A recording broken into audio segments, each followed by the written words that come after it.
दोस्तों, इंदौर के Holkar cricket stadium में जैसे ही 3 वनडे मैचों की सीरीज का तीसरा और निर्णायक मुकाबला शुरू हुआ, माहौल अपने आप अलग ही रंग में रंग गया।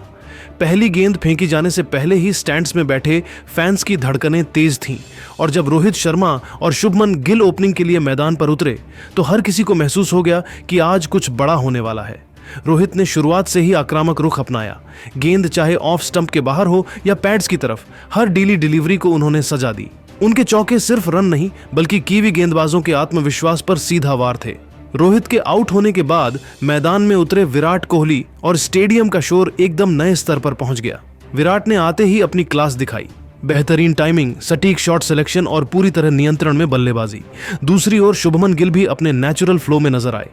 कवर ड्राइव्स में नजाकत थी, लेग साइड में शानदार प्लेसमेंट और हर शॉट में आत्मविश्वास साफ झलक रहा था। गिल के आउट होने के बाद केएल राहुल क्रीज पर आए और उन्होंने विराट के साथ मिलकर रन गति को बिल्कुल भी थमने नहीं दिया। स्ट्राइक रोटेशन, गैप्स में शॉट्स और जरूरत पड़ने पर बड़े हिट, सब कुछ संतुलन में था। लेकिन इस पारी में असली रंग तब जमा जब रविंद्र जडेजा बल्लेबाजी के लिए उतरे। पहली ही कुछ गेंदों में उनके इरादे साफ थे। सीधे लंबे छक्के, मिड विकेट के ऊपर से जोरदार शॉट्स और तेज रनिंग। हर स्ट्रोक के साथ स्टेडियम की गूंज और तेज होती चली गई। तो दोस्तों, इस वीडियो में हम आपको दिखाएंगे कि कैसे रोहित की आक्रामक शुरुआत, विराट की क्लास और जडेजा के तूफानी अंदाज ने मिलकर इस मैच को एक यादगार मुकाबला बना दिया। लेकिन उससे पहले आप बताइए, आपकी नज़र में असली किंग कौन है?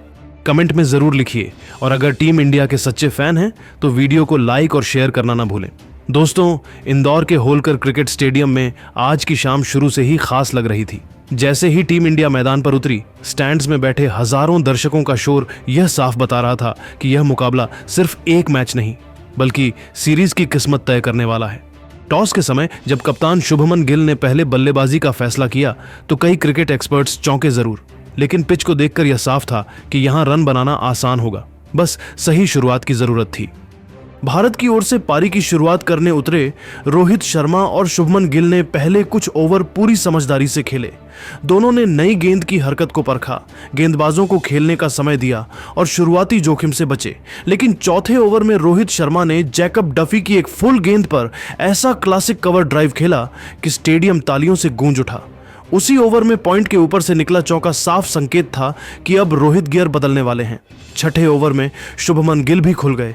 मैट हेनरी की थोड़ी सी ढीली गेंद पर उनका ऑन ड्राइव बेहद खूबसूरत था और अगली ही गेंद पर मिड विकेट की ओर खेला गया चौका न्यूजीलैंड के गेंदबाजों पर दबाव बढ़ा गया। सातवें ओवर में रोहित शर्मा ने हेनरी की शॉर्ट गेंद पर पुल शॉट लगाया और गेंद सीधे स्टैंड्स में जा गिरी। यह इस पारी का पहला बड़ा छक्का था। पावर प्ले खत्म होते होते भारत ने बिना विकेट गंवाए 62 रन बना लिए थे। हालांकि 11वें ओवर में न्यूजीलैंड को पहली सफलता मिली। सेंटनर की फ्लाइटेड गेंद पर रोहित बड़ा शॉट खेलने की कोशिश में कैच आउट हो गए। रोहित ने 43 गेंदों पर 54 रन की तेज और प्रभावशाली पारी खेली, जिसने भारत को मजबूत प्लेटफॉर्म दिया।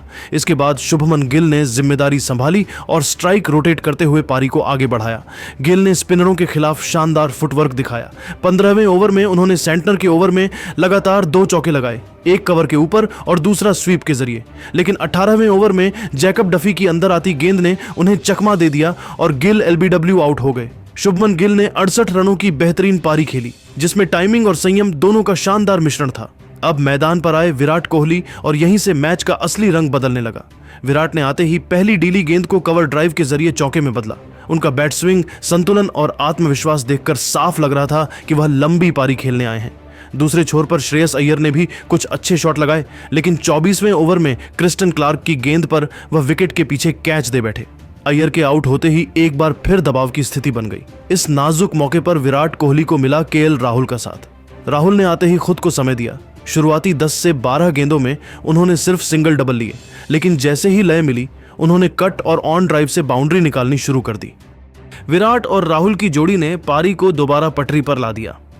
30वें ओवर में विराट कोहली ने डफी की गेंद पर लॉन्ग ऑफ के ऊपर शानदार छक्का लगाकर अपना अर्धशतक पूरा किया। यह अर्धशतक पूरी तरह क्लास और कंट्रोल से भरा हुआ था। राहुल भी पीछे नहीं रहे। उन्होंने पॉइंट के ऊपर से खेला गया कट और सीधा ड्राइव निकालकर रन गति बढ़ाई। 35 ओवर के बाद भारत 210 रन के आसपास पहुंच चुका था और विकेट हाथ में थे। 40वें ओवर के बाद विराट ने आक्रमण तेज कर दिया। सेंटनर और फिलिप्स दोनों को उन्होंने निशाने पर लिया। 42वें ओवर में विराट ने लगातार एक चौका और एक छक्का जड़ा, जिससे न्यूजीलैंड की फील्डिंग पूरी तरह बिखर गई।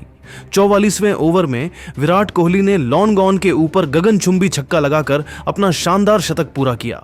पूरा होलकर स्टेडियम खड़े होकर तालियां बजाने लगा, लेकिन 47वें ओवर में बड़ा शॉट खेलने के प्रयास में विराट 118 रन पर आउट हो गए। विराट की यह पारी भारत की इस इनिंग्स की रीढ़ साबित हुई। उनके आउट होते ही क्रीज पर आए रविंद्र जडेजा और यहीं से पारी में आखिरी विस्फोट देखने को मिला। जडेजा ने आते ही गेंदबाजों पर हमला बोल दिया। बैकफुट पंच, स्लॉग स्वीप और स्ट्रेट हिट, हर शॉट में ताकत साफ झलक रही थी। दूसरी ओर केएल राहुल पूरी जिम्मेदारी के साथ खेलते रहे। उन्होंने स्ट्राइक रोटेट की और सही समय पर बड़े शॉट भी लगाए। 48वें ओवर में राहुल ने चौका लगाकर अपना अर्धशतक पूरा किया। 49वें ओवर में जडेजा ने मैच पूरी तरह पलट दिया। उन्होंने एक ही ओवर में 3 छक्के और एक चौका जड़ दिया। स्टेडियम का शोर आसमान छूने लगा। आखिरी ओवर में भी भारत ने रनों की बरसात जारी रखी और जडेजा ने लगातार 2 बाउंड्री लगाकर पारी को शानदार अंदाज में खत्म किया। 50 ओवर पूरे होने पर भारत ने 5 विकेट के नुकसान पर 366 रन का विशाल स्कोर खड़ा किया। केएल राहुल 78 रन बनाकर नाबाद रहे। रविंद्र जडेजा ने 29 गेंदों पर नाबाद 46 रन ठोके, जबकि विराट कोहली की 118 रन की पारी इस इनिंग्स की सबसे बड़ी खासियत रही। यह भारतीय पारी सिर्फ स्कोर की कहानी नहीं थी, बल्कि यह संयम, अनुभव और सही समय पर आक्रामकता का बेहतरीन उदाहरण थी। टीम इंडिया ने साफ दिखा दिया कि बड़े मैचों में दबाव को कैसे मौके में बदला जाता है। 367 रनों के विशाल लक्ष्य का पीछा करने उतरी न्यूजीलैंड की टीम पर शुरू से ही रन रेट का भारी दबाव साफ दिखाई दे रहा था।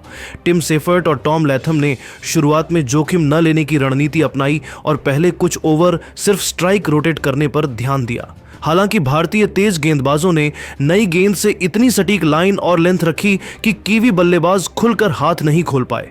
मोहम्मद सिराज और प्रसिद्ध कृष्णा ने शुरुआती स्पेल में रन बहने नहीं दिए, जिससे दबाव लगातार बढ़ता चला गया। छठे ओवर में भारत को पहली सफलता मिली, जब प्रसिद्ध कृष्णा की उछाल लेती गेंद पर सेफर्ट कट खेलने की कोशिश में चूक गए और विकेट कीपर के हाथों कैच दे बैठे। सेफर्ट 19 रन बनाकर आउट हुए। इसके बाद टॉम लैथम ने कुछ आक्रामक शॉट खेलने की कोशिश की और सिराज के एक ओवर में 2 चौके लगाकर रनगति बढ़ाई, लेकिन यह आक्रमण ज्यादा देर टिक नहीं पाया। 9वें ओवर में सिराज की बाहर जाती गेंद पर लैथम ड्राइव करने गए और स्लिप में कैच दे बैठे। लैथम 27 रन बनाकर पवेलियन लौटे। अब क्रीज पर आए डेवोन कॉनवे और डेरिल मिचेल। दोनों ने संभलकर बल्लेबाजी की और बीच के ओवरों में भारत को विकेट नहीं मिलने दी। कॉनवे ने कुलदीप यादव के खिलाफ स्वीप और कवर ड्राइव से कुछ आकर्षक चौके लगाए, जबकि मिचेल ने स्ट्रेट हिट और पुल शॉट से रन जोड़े। 20 ओवर के बाद न्यूजीलैंड का स्कोर 2 विकेट पर 112 रन था, लेकिन रन रेट अभी भी लक्ष्य से काफी पीछे था। मैच का टर्निंग पॉइंट 23वें ओवर में आया, जब कुलदीप यादव ने अपनी गुगली पर कॉनवे को पूरी तरह छका दिया। कॉनवे 41 रन बनाकर आउट हुए। इसके बाद ग्लेन फिलिप्स तेजी से रन बनाने आए, लेकिन रविंद्र जडेजा की सटीक गेंदबाजी के सामने वह ज्यादा देर टिक नहीं सके और 18 रन बनाकर स्लॉग स्वीप में कैच दे बैठे। डेरिल मिचेल ने एक छोर संभाले रखा और संघर्ष जारी रखा। उन्होंने 31वें ओवर में अपना अर्धशतक पूरा किया, लेकिन दूसरे छोर से लगातार विकेट गिरते रहे। माइकल ब्रेसवेल ने आते ही कुछ बड़े शॉट खेले और कुलदीप पर एक छक्का भी लगाया, लेकिन 36वें ओवर में सिराज की तेज यॉर्कर ने उनकी पारी खत्म कर दी। ब्रेसवेल 22 रन बना सके। इसके बाद मिचेल सेंटनर और मैट हेनरी ने थोड़ी देर टिकने की कोशिश की, मगर रन रेट पूरी तरह बेकाबू हो चुका था। प्रसिद्ध कृष्णा ने सेंटनर को 15 रन पर आउट किया, जबकि हर्षित राणा ने हेनरी को क्लीन बोल्ड कर दिया। डेरिल मिचेल आखिरी उम्मीद बने रहे, लेकिन 41वें ओवर में कुलदीप यादव ने उन्हें भी लॉन्ग ऑन पर कैच करा दिया। मिचेल ने 79 रनों की जुझारू पारी खेली, लेकिन वह अपनी टीम को जीत के करीब नहीं ले जा सके। अंततः न्यूजीलैंड की पूरी टीम 44.2 ओवर में 261 रनों पर ऑल आउट हो गई। भारतीय गेंदबाजों की अनुशासित गेंदबाजी, लगातार बनता दबाव और सही समय पर मिले विकेटों ने इस बड़े लक्ष्य को कीवी टीम के लिए नामुमकिन बना दिया। भारत ने यह मुकाबला 106 रनों से जीतकर न सिर्फ मैच अपने नाम किया, बल्कि यह भी साबित कर दिया कि बड़े स्कोर का बचाव करना टीम इंडिया की सबसे बड़ी ताकतों में से एक है।